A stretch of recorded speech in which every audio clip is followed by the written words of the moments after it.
May tunog sa universo o kahit na may vacuum doon at kung maririnig mo ito, malamang na hindi mo nagugustuhing tumingin sa kalawakan sa parehong paraan. Anong tunog ito? Saan ito galing? Bakit itinuturing ito ng siyentipiko na isa sa pinaka-nakakabahalang signal sa kasaysayan? Nakakatakot talaga ang hindi alam. At ano pa bang mas misteryoso kaysa sa kalawakan at mga nilalang nito? Kaya naman, nagiging maingat ang mga tao at kung maaari, iniiwasan ang biglaang pagkikita sa mga batong dayuhan mula sa kalawakan. Matagal nang lumipat ang mga ganitong pagtatagpo mula sa mga pahina ng mga aklat ng sinsyang fiksyon tungo sa totoong buhay. Hindi na kailangang alalahanin ang mga matagal lang nangyari tulad ng pagbagsak ng Tunguska meteorite. Meron ding mas makabagong halimbawa. 6 na taon na ang lumipas mula nang may bisitang mula sa kalangitan na dumalaw sa Chelyabinsk nang walang paalam at nagdulot ng kaguluhan. Hindi naman kailangang bumagsak sa mundo ang mga meteorite, asteroid at iba pa. Tayo ang gustong bumisita sa kanila. Kung hindi personal, gamit ang mga di pinapilotong sasakyan. Pinakaabot kamay ang mga katawan sa loob ng sistemang solar. Tungkol sa isa sa mga iyon, iyan ang pag-uusapan natin. Mag-subscribe ka! Dahil sa pagkausisa ni Galileo, unang natuklasan ng tao ang 4 na pinakamalalaking buwan ng Jupiter. Nangunguna sa kanila si Ganymede. Pinanggalanan sa mythical na kasama ni dakilang Zeus, siya ang pinakamalaking buwan sa ating sistemang solar. Kung ikukumpara ang laki nito sa buwan ng daigdig, siguradong panalo si Ganymede. Ang buwan ng Jupiter ay mas malaki pa kaysa sa planetang Merkuryo. Hindi lang ito ang natatanging detalye sa talambuhay ni Ganymede na kahanga-hanga. Mamaya, malalaman ninyo kung ano ang itsura ng napakalayong mundong ito, kung ano-anong kamangha-manghang katangian ang taglay nito, at makikilala rin ninyo ang nakakatakot na mata ng Jupiter. Sa madaling salita, maghanda na kayo ng popcorn. Dahil sa pag-unlad, kaya na ng sangkatauhan na obserbahan ang katawan sa kalangitan gamit hindi lang teleskopyo. Pinagmasdan ng mga tagalupa si Ganymede gamit ang mga mata ng parehong Pioneer at Voyager, pati na rin sa pamamagitan ng AMS Galileo. Lumipet din malapit sa buwan ang New Horizons. Ang unang sasakyan, Pioneer 10 ay nakarating sa Jupiter noong Disyembre 1973. Sinuri niya ang mga pangunahing buwan ng higanteng gas at tinukoy ang kanilang densidad. Medyo hindi maganda ang kalidad ng mga larawang kuha ni Pioneer 10 dahil hindi perpekto ang kagamitan ng probe. Ito ang mga unang larawan ng Ganymede at ng 3 pang Galilean na buwan. Pagkatapos pag-aralan ang sistema ng Jupiter, nagpatuloy sa paglalakbay si Pioneer, 10 dala ang gintong plaka at mensahe. Naputol ang komunikasyon sa kanya noong 2003. Ngayon, ang sasakyan ay lumayo na sa atin ng 12 bilyong kilometro. Gusto kong maniwala na kahit 2 milyong taon pa, mararating ng probe ang Aldebaran na siyang direksyong tinatahak nito. Ang kapatid ng unang interplanetaryong sasakyan, si Pioneer 11, ay hindi nagdulot ng revolusyon sa pag-aaral ng mga buwan ng higanteng gas. Dumaan siya malapit sa mga buwan ng Jupiter noong 1974 mabilis na nakakuha ng datos at nagpatuloy sa 4 na milyong taong paglalakbay papuntang konstelasyon ng Agila. 3 sondang pangkalawakan ang pinakamatagumpay sa pag-aaral ng Ganymede, Voyager at Galileo. Ang huli ay nasa orbit ng Jupiter mula 1,975 hanggang 2,003 at nakalikom ng maraming mahalagang impormasyon. Dahil sa mga nabanggit na aparato, alam natin kung ano ang itsura ng Ganymede, kung anong mga lihim ang itinatago nito sa ilalim ng nagyelong ibabaw at kahit ang marinig ang nakakakilabot na ungol ng buwan. Pero pag-usapan natin lahat isa-isa. Ang mga Voyager ay dumaan malapit sa buwan ni Galileo halos sabay noong Marso at Hulyo ng 1979. Sa pagdidisenyo ng mga aparato, isinasaalang-alang ang mga dating pagkakamali at mas pinahusay ang kanilang kagamitan. Dahil dito, hindi naihambing ang resulta sa ipinakita ng mga Pioneer. Halimbawa, madalas nakuna ng Voyager 2 ng larawan mula malapit ang bunganga sa ibabaw ng Ganymede. Pinagsama ang mga larawan para makabuo ng collage na nagpapakita ng itsura ng misteryosong buwan ng Jupiter. Ang mga Voyager ang naghayag sa mundo ng eksaktong sukat at geological na katangian ng Ganymede. Dahil bago ang 1,979 ang pinakamalaking buwan ay itinuturing na Titan ng Saturn. Pinakamalaki ang ambag ng interplanetaryong istasyon na Galileo sa pagnutas ng mga hiwaga ng Ganymede. Bukod sa detalyadong photo session ng buwan na natatakpan ng maruming yelo, gumawa si Zon ng isang tunay na tuklas. Ayon sa mga pag-aaral, maaring may likidong karagatan sa ilalim ng ibabaw ng Ganymede. Tinatayang 10 beses itong mas malalim sa mga karagatan sa mundo at natatago sa ilalim ng 150 kilometrong yelo. Nakuha ng mga siyentipiko ang ideyang ito mula sa bakas ng sodium at magnesium salts na nakita sa spectrogram. Natuklasan din ni Galileo na may magnetosphere ang buwan ng Jupiter. Natatangi itong pangyayari. Walang ibang buwan sa solar system ang may ganitong karangyaan. Mas kamangha-mangha pa na ang magnetosphere ng Ganymede ay ganap na otonomo at di umaasa sa magnetic field ng Jupiter. Gusto mo bang makita mismo ang nagilong buwan na nasa halos 630 milyong kilometro ang layo mula sa atin? Kung ganon, tumutok na sa screen. Ngayon, bibisitahin natin ang mundong binubuo ng batong bakal at silikon, nagyelong takip ng tubig, malalawak na bunganga at sinaunang bitak ng tektoniko. Sa ibabaw ng Ganymede na parang isang napakalaking skating rink, sobrang lamig talaga. Hindi tumataas sa minus 170 Celsius ang temperatura sa araw at bumababa pa sa minus 200 Celsius sa gabi. Sa kalangitan ng buwan na ito, si Jupiter ang naghahari. Ang napakalaking anyo nito ay nakaamba sa layong 1,000,000 kilometro mula sa Ganymede. Isang ikot sa paligid ng higante para sa buwan ay tumatagal ng kaunti lang higit sa 1 linggo. Sa Ganymede, napakanipis ng atmosfera ng oksiheno. Dito, amoy asupre at cyanide, isang napakatoxic na gas na may amoy ng almendras. Ang buwan ay may 2 kulay. Ang maliwanag na bahagi ay sumisimbolo sa batang tanawin habang ang madilim ay sinauna at humigit kumulang 4 na bilyong taon na ang edad. Si Ganymede ay may mga batik. Ang maliwanag na puting mga lugar na parang bituin ay mga pagbuga ng yelo na lumitaw matapos mabuo ang mga batang bunganga na 12-12 nang makikita sa buwan ng Jupiter. Sa ilang lumang bunganga, anino na lamang ang naiwan. Mga relikyang bakas ng sinaunang mga sakuna na tinatawag na mga palimpsest. Pinakamalaki sa mga ganitong multo ang fakula ng Memphis na may diametrong 360 kilometro. Mag-isip tayo, meron nga ba talagang mga tunog sa mundong ito na patay na? Lumilitaw, oh? Nagtagumpay ang mga zondang mag-record ng tinig ng magnetosphere ng buwan. Pero kapag narinig mo ito, gusto mong manahimik muna sandali. Heto na! Impyernong area ng Ganymede.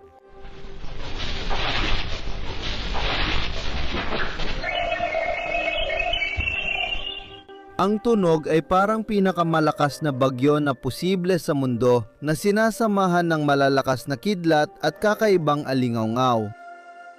Hindi pa ba sapat yun para sa inyo? Kung ganon, sa huli, dapat ding banggitin ang isa pang lihim ng Galileanong buwan. Noong 2014 ang komunidad ng mga astronomo ay tahimik na nagpanit. Kita sa mga larawan mula sa Hubble na may lumitaw na malaking balintataw sa pulang batik.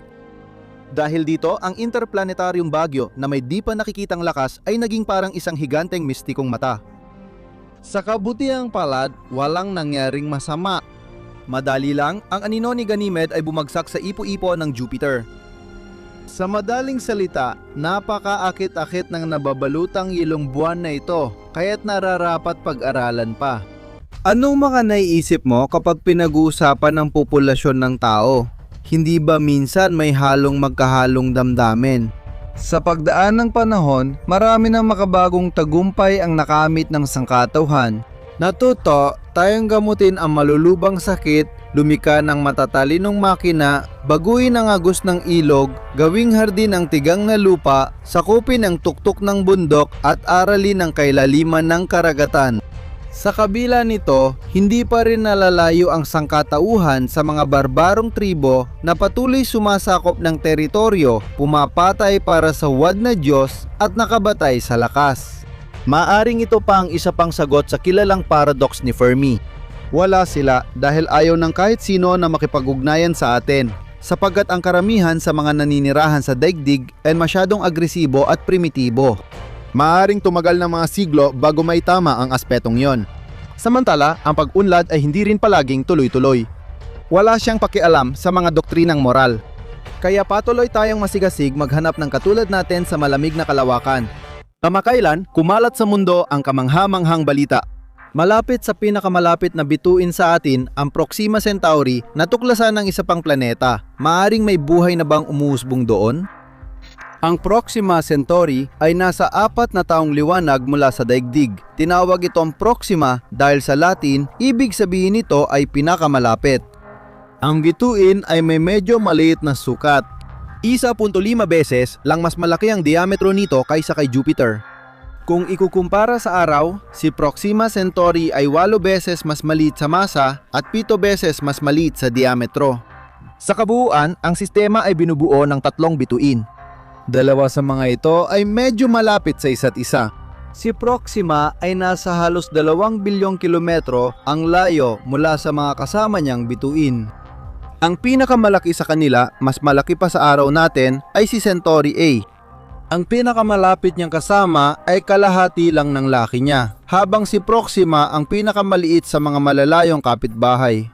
Dahil dito, hindi makikita ang bituin kung walang espesyal na optika. Ano ang naidulot sa atin ng pagkakatuklas ng maliit na bituing ito na nangyari nga pala noong 1915? Una, dati ang pinakamalapit na bituin sa araw ay ang napakalaking Centauri A. Pangalawa, kalaunan ay natuklasan na may planetaryong sistema malapit sa Proxima Centauri. Siyempre, gaya na nakasanayan sa mga ganitong pagkakataon, nagsimulang magpalagay ang mga astronomo kung mayroong kahit isa sa mga planetang ito na may biological na buhay. Mukhang hindi mangyayari yon. Ang Proxima Centauri ay isang pulang duwende at hindi matatag na bituin. Ang buhay na palaging sinasamahan ng pagbuga ng napakaraming enerhiya na kayang wasakin ang lahat ng madaanan nito. Mahalagang malaman na ang buhay ng pulang duwende ay impyerno, hindi lang para sa kanya, kundi pati sa mga nasa paligid niya. Ang Proxima Centauri ay isa sa mga bituing matagal mabuhay. Ang mga pulang duwende ay nabubuhay ng 10-10 trilyong taon, mas matagal silang nananatili sa pangunahing hanay at hindi agad nagiging ibang uri ng mga bituin. Ibig sabihin, kapag umunlad ang buhay sa mga planetang malapit sa ganitong bituin, may tiyak silang pagkakataon para magpatuloy ang pag-unlad. Mukhang dito na natatapos ang magandang balita. Ang mga pulang duwende ay napakasinag, ngunit ang Proxima Centauri ay 10,000 beses na mas mahina ang liwanag kaysa araw. Ibig sabihin, dapat malapit sa bituin ng exoplanet. Kung hindi, kulang ito sa liwanag at init para magsimula ang buhay. Ang ganitong kondisyon ay nagdudulot ng susunod na problema, ang tidal locking. Ano yon? Kapag ang mas madaan na katawan ay masyadong dikit sa mas malaking katawan, napipilitan itong laging nakaharap ang isang gilid dito. Makikita rin ang ganitong pangyayari sa solar system. Halimbawa, isipin mo ang ating di nagbabagong satellite, ang buwan. Anong pisikal na kondisyon ang pwedeng asahan sa ibabaw ng planetang naka-tidal lock? Sa isang bahagi, mag-aalab ang mga karagatan ng lava habang sa madilim na bahagi ay maghahari ang walang hanggang yelo. Pero ano ang pangunahing hadlang sa pagyusbong ng buhay sa mga planeta sa paligid ng mga pulang duwende? Labis na aktibidad ng ganitong uri ng bituin. Kaya ng mga sterilizing na pagsabog ng radyasyon, agad puksain ng umuusbong na buhay. Saan ito pwedeng ihambing? Isipin mo na ang ating araw ay naging isang pulang higante sa loob ng ilang libong taon at pagkatapos ay bumalik ulit sa dati nitong laki. Ano sa tingin mo ang mangyayari sa daigdig noon? Ang pulang duwende ay katulad ng babaeng may hormonal imbalance at di matatag na pag-iisip. Hindi mo mahuhulaan kung kailan mangyayari ang susunod na mapanirang pagsabog. Pero teorya lang ito, paano sa totoong buhay? Dahil malapit sa atin ang Proxima Centauri, maganda rin ang pag-aaral sa planetaryong sistema nito. Taon-taon, may bagong detalye na natutuklasan. Alam natin na sa tinatawag na Goldilocks Zone o sektor ng habitabilidad ng bituin, umiikot ang ilang mga planeta. Mahirap para sa mga siyentipiko matuklasan ang napakaliit na bagay. Dito, ginamit ang lahat ng kilalang dituirang paraan ng pagmamasid. Partikular, aktibong ginamit ang paraan ng radial na bilis. Ano ang kahulugan ng prinsipyong nabanggit? Sa totoo, kahit pinakamaliit na planeta ay may epekto sa bituin nila na naglilipat sa sentro ng grabidad. Napapansin ito dahil sa Doppler effect. Natuklasan ng mga astronomo ang planetaryong sistema malapit kay Proxima Centauri sa pamamagitan ng pag-obserba sa paglipat ng spectral lines gamit ang eksaktong spectrograph at pagsukat sa pagbabago ng bilis. Ginamit ang teleskopyong VLT at ang espesyal na spectrograph na espresso para sa pagmamasid. Kahit mataas ang eksaktong smart na kagamitan, nag-alilangan pa rin ang mga siyentipiko. Baka panapanahong pagbabago lang sa liwanag ng bituin nito. Hindi nagkatotoo ang mga pangamba, kaya nadagdagan pa ang mga katalogo ng isa pang bagay sa sistemang bituin na Proxima D. Sa ngayon, 3 planetang magkakaiba ang laki at katangian ang natuklasan malapit sa Proxima Centauri. Ang pinakahuli, gaya ng nabanggit na, ay natuklasan noong Pebrero 2022.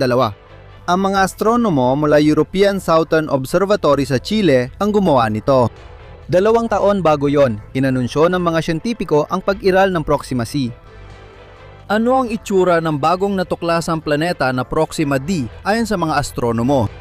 Umiikot ito ng halos dikit sa bituing inikutan nito na 4 na milyong kilometro lang ang layo, 10 beses na mas malapit kaysa kay Merkuryo sa araw. Dahil dito, ang 1 taon sa Proxima D ay tumatagal lamang ng 5 araw. Maliit ang kanyang masa, mga 1 kapat ng masa ng daigdig. Dahil dito, ang Proximad ang pinakamagaan sa mga natuklasang planetang ganitong uri. Dahil dito, ito ay maliit na bagay na may napakaliit na masa. Ang mga kapitbahay nitong sina Proxima B at Proxima C ay umiikot ng kaunti pang malayo mula sa bituing iniikutan nila. Sa una, ang 1 taon ay 11 araw lang, habang sa pangalawa, 5 taon sa daigdig. Matatagpuan ba si Proxima di sa habitable zone ng kanyang bituin? Maraming pagtatalo, ngunit karamihan sa mga siyentipiko ay nagkakasundo na hindi. Masyadong malapit itong umiikot sa pulang higante. Tinatayang ang temperatura sa ibabaw nito ay nasa mga plus 87 degrees Celsius. Pwede ba itong makapigil sa pag-USBong ng buhay sa planeta? Kung may extreme bacteria na nabubuhay sa kumukulong geyser, siguro hindi na. Ang nais iparating ng mga astronomo, sa paligid ng pinakamalapit nating bituin ay umiikot ang iba't ibang mundo mula sa mga planetang Super Earth hanggang sa maliliit na halos walang bigat. Nagbibigay ito ng pag-asa at lakas para magpatuloy sa paghahanap. Pero ang pinaka-interesante ay ang panghimagas.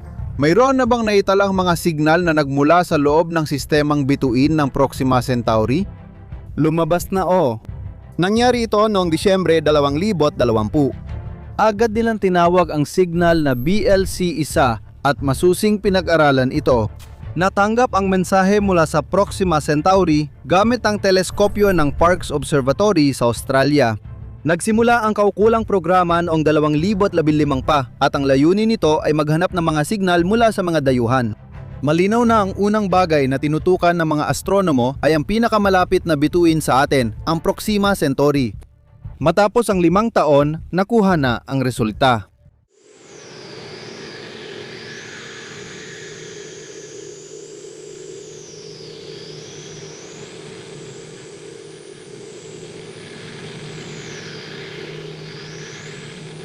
Ang signal na may lapad ng spectrum na 1 GHz ay itinuring na imposibleng magawa ng isang astrophysical na bagay na likas ang pinagmulan. Dagdag pa, iginiit ng siyentipiko na imposibleng sa ating planeta galing ang signal. Nagbabago-bago ang tindi nito na malamang ay nagpapahiwatig ng orbital na pag-ikot ng bagay na nagpapalabas ng signal. Tumagal ng 30 oras ang pagpapadala ng mensahe ng mga alien. Tinanggihan ng mga astropisiko ang random na echo mula sa satellite o eroplano bilang dahilan dahil hindi nila gamit ang frequency na iyon. Ibig sabihin ba nito na mayan lang ulit tayo nakatanggap ng tunog mula sa mataas na sibilisasyon mula noong wow signal? Sa kasamaang palad, Hindi. Sa bandang huli, napagpasyahan ng mga siyentipiko na ang Bilbil S1 ay may pinagmulan pa rin sa mundo. Maaring dulot ng intermodulasyon ang radio interference kung saan nagsasama ang dalawang frequency. Nakakadismaya naman. Gusto ko na namang itanong, nasaan na nga ba silang lahat? May plano ba para sa karagdagang pag-aaral ng star system na Alpha Centauri? Sa hinaharap, pwedeng magpadala ng interstellar shuttle sa pinakamalapit nating kapitbahay. Pero aabutin ng mahigit 1,000 taon ng biyahe kung hindi gagamit ng nuclear na makina. Sa paghahambing, ang Voyager probe na 7 km per second ang bilis ay aabutin ng 74,000 taon bago marating ang bituin. Pero sino ang nakakalam kung magpapatuloy ang pag-unlad ng teknolohiya gamit ang nuclear impulse engine, maaring umabot lang ng 1 siglo ang biyahe papuntang Proxima Centauri. Hindi pa ito lahat ng ideya. Ano tingin mo sa microprobe? Layunin ng Breakthrough Starshot na magpadala ng grupo ng maliliit na probe sa pinapangarap na destinasyon, lilipad sa 20% ng bilis ng liwanag. Ang tutulak sa kanila ay mga kumpol ng laser sa lupa. Kung matutuloy ang proyekto, sa unang kalahati ng siglong ito ay makakakuha tayo ng datos tungkol sa sistemang planetaryo ng Proxima Centauri. Aabutin ng 4 na taon bago dumating ang impormasyon sa atin. Kung isasaalang-alang na napakarami nating mga problema dito sa mundo, sulit pa ba magpatuloy sa ganitong direksyon at ipagpatuloy ang paghahanap ng mga exoplanet na maaaring kirhan? Ayon sa mga siyentipiko, oo. Malamang ilang beses mo nang nakita sa internet ang teorya na ang mga Amerikano ay hindi talaga nakarating sa buwan at lahat ng mga larawan at video ay peke lang. At minsan, may mga tanong na lumiletaw. Baka nga ba niloko lang tayo sa buong panahong ito? Posible kayang wala talagang nakarating sa ibabaw ng buwan ng daigdig? Ngayon, sabay nating aalamin ito. Tingnan ninyo ang mga larawang ito. Ito ang mga bakas ni na Eugene Cernan at Harrison Schmitt na nagkaroon ng pagkakataong makapunta sa buwan noon. Si Schmitt mismo ang nangongolekta ng samples ng lupa. Si Eugene Cernan ito na sinusubukan ng isa sa kagamitan. Si Schmitt ay nakikibagay sa grabidad ng buwan ng daigdig. Ang paglipad ay nagkakahalaga ng $25 milyong para sa NASA, ngunit marami ang dudang totoo ito. Pinagdududahan nila ang mga larawan at iniisip na palabas lang ito. Iwasan natin ang mga teorya ng sabuatan at pag-usapan natin ito batay lang sa mga katotohanan. Ano-ano ang patunay na talagang nakarating ang mga Amerikano sa buwan? Ang unang kumapasok sa isip ay dapat may naiwan silang kahit anong bakas doon. Gaya na makikita sa larawan, namolekta sila ng sample ng lupa at gumamit ng 4 na gulong na sasakyan. Kailangan nating masusing pag-aralan ang ibabaw ng buwan, pero may ilang mga kahirapan tungkol dito. Detalyado nating napag-aaralan ang mga galaksya at planeta sa larawan, pero hindi kapansin-pansin at hindi makita ng hubad na mata ang mga bakas ng mga Amerikano sa buwan dahil mababa ang resolusyon ng ating paningin. Halimbawa, ang lunar module na dapat nandun pa rin na yon ay kasinlaki lang ng malaking sasakyan at napakaliit. Pag-usapan natin ng mas detalyado ang resolusyon ng ating mga mata. Sa tao, ito ay katumbas ng 1 arc minute. Ano ba ang sukat na yan? Para sa simula, dapat nating tandaan na ang langit ay nakikita natin bilang isang kalahating bilog o hemisphere na may 180 degrees. Para mas madali tayong mag-orient, sinusukat ang distansya nila sa angular na segundo at minuto. Ang buong mundo sa paligid natin ay katumbas ng 360 degrees at ang tao ay kayang makita ng kaunti sa kalahati nito, mga 120 degrees. Ang buong espasyo ay binubuo ng 360 bahagi. Ang isang bahagi, ibig sabihin 1 degree, ay naglalaman ng 60 minutong anggulo. Bawat minutong anggulo ay nahahati pa sa 60 bahagi, mga segundong anggulo. Sa ganitong paraan, ang distansya ng mga bagay sa espasyo ay maaring ilang degree o minutong anggulo. Halimbawa, ang araw o buwan para sa atin ay humigit kumulang kalahating degree o 60 minutong anggulo at ang galaksya ng Andromeda ay may sukat na 3 degree. Para mas malinaw pa sa inyo, isipin ninyo ang isang ordinaryong bola. Kung ihahagis ninyo ito ng 13 metro sa unahan, ito ay katumbas ng 1 degree. Kung magtaglay kayo ng di pangkaraniwang kakayahan at ihahagis ito ng 800 metro, magiging 1 minutong anggulo na ang sukat nito. Kapag nadala ng malakas na hangin ang bola nyo ng 5 kilometro, katumbas ito ng 1 segundong anggulo. Makikita ba natin ito mula sa layo na yon? Siyempre hindi, dahil ang kakayahan ng ating mga mata ay hindi lalampas sa 1 minutong anggulo. Iba naman ang kaso para sa ilang uri ng hayop at siyempre mga teleskopyo. Mas mataas ang kanilang kakayahan sa pagresolba kaysa sa tao. Para matukoy kung ang aparatong ito ay angkop sa pananaliksik, magsagawa ng kalkulasyon gamit ang formula. 120 divide laki ng diameter ng pangunahing salamin ng teleskopyo sa millimeter. Ang magiging resulta ay anggulong resolusyon. Ang pinaka-primitibong modelo ng mga aparatong ito ay may maximum na anggulong resolusyon na 0.6 na segundo. Hindi ito sapat upang makita ang mga bakas ng mga Amerikano sa kalawakan. Para dito, kailangan ng halaga na 0.001 anggulong segundo. Tingnan natin kung ano ang meron sa mga mas malalakas na aparato. Kunin natin ang teleskopyo na Hubble. Gamit ang formula, malalaman natin ang anggulong resolusyon nito ay 0.05 anggulong segundo. Hindi pa rin ito sapat, pero may ilang kapaki-pakinabang na bagay na maibibigay sa atin ng Hubble. Tingnan ninyo ang larawang ito. Kita nyo ba ang pulang batik?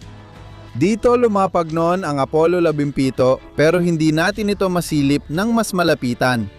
Tuloy tayo. Sa kabundukan ng Andes sa Chile, may aparatong may 8 milyang diameter ng salamin. Dahil dito, ang resolusyon nito ay 0.0015 arc second. At muli, wala tayong nalalaman. Kung wala tayong makuha mula sa lupa ng mga kailangan natin, dapat lang tayong lumapit pa.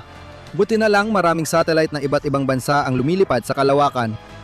At ano ang natuklasan nila? Larawan ito nakuha ng Chandrayaan. Dito makikita ninyo ang lugar ng Apollo 15 pero malabo rin ang mga larawan.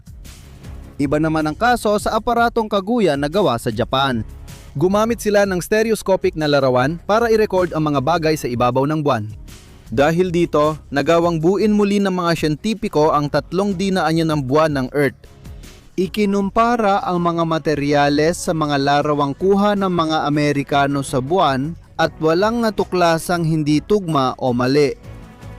Ang pinakamalaking teleskopyo sa kalawakan na may resolusyon na 0.6 arc second ay matatagpuan sa satellite na tinatawag na Lunar Reconnaissance Orbiter. Ang kagamitan ay halos kapareho ng karaniwang teleskopyo sa mga katangian nito. Sa 40 kilometro mula sa ibabaw ng buwan, nakuha ng teleskopyo ang pinakamalinaw na larawan ng mga lugar ng paglapag ng sasakyang pangkalawakan ng Amerikano. Tingnan ninyo, dito matatagpuan ang kagamitan, Apollo 11. Narito na rin ang Apollo 12. Tingnan ang bakas ng gulong ng rover dito at alalahanin ang larawan ni Eugene Cernan na ipinakita namin sa simula. At heto naman ang larawan ng Apollo 14. Apollo 15, Apollo 16, at ang huling paglipad kung saan ginamit ang Apollo 17. Sa huling eksena, sa totoo lang, makikita mo ang mga hugis ng dagat sa buwan. Bukod pa rito, iniwan ng mga astronaut doon ang sasakyang ginamit nila sa paggalaw sa ibabaw, pati na rin ang ilang mga kagamitan para sa pag-aaral ng ibabaw. Kita niyo naman, malinaw ang katotohanan. Nakarating na ang mga Amerikano sa buwan ng higit sa 1 beses. Pinapatunayan ito ng mga larawang kuha ng sasakyang pangkalawakan. Iniwan din ng mga astronaut ang kanilang bakas doon. Para masiguro, suriin din natin kung tunay ang mga ito. Noong 2007 nag-organisa ang Google ng kakaibang paligsahan. Tinawag itong Google Lunar X Prize at ang layunin nito ay magpadala ng maliit na lunar rover sa buwan, ang satellite ng daigdig. Ang unang kupon ng matapos sa misyon ay makakakuha ng $20 milyong habang ang pangalawa ay tatanggap ng 5 milyon. Ganon din kalaki ang bonus na premyo. Ang pangunahing kondisyon, kailangang maglanding ng maayos ang aparato, maglakbay ng minimum 500 metro at kumuha ng high-resolution na larawan at video. Ang final ng paligsahan ay ginanap noong 2017 5 koponan ang lumahok, pero noong 2018 may hindi magandang nangyari. Nagpasya ang Google na ihinto ang paligsahan dahil ito sa walang nakatupad sa mga kondisyon at masyado ng maraming oras ang lumipas. Kahit hindi natin nakita ang mga proyekto para sa paligsahan, hindi pa rin naapektuhan ang kasalukuyang kalagayan. Oo, tiyak na tumapak ang paa ng Amerikanong astronaut sa ibabaw ng buwan. Malay mo, baka balang araw ay maging abot kaya na ng lahat ang paglipad doon. Ikaw, ano sa tingin mo? Ayan, ganun lang, maikli lang tungkol dito. Ngayon, tamang-tama na hilingin ko sa inyo na mag-like at mag-subscribe sa channel kung hindi nyo pa nagagawa. Alam ko namang alam nyo na kung ano at saan pipindutin, pati kung saan ilalagay. Kita-kits ulit!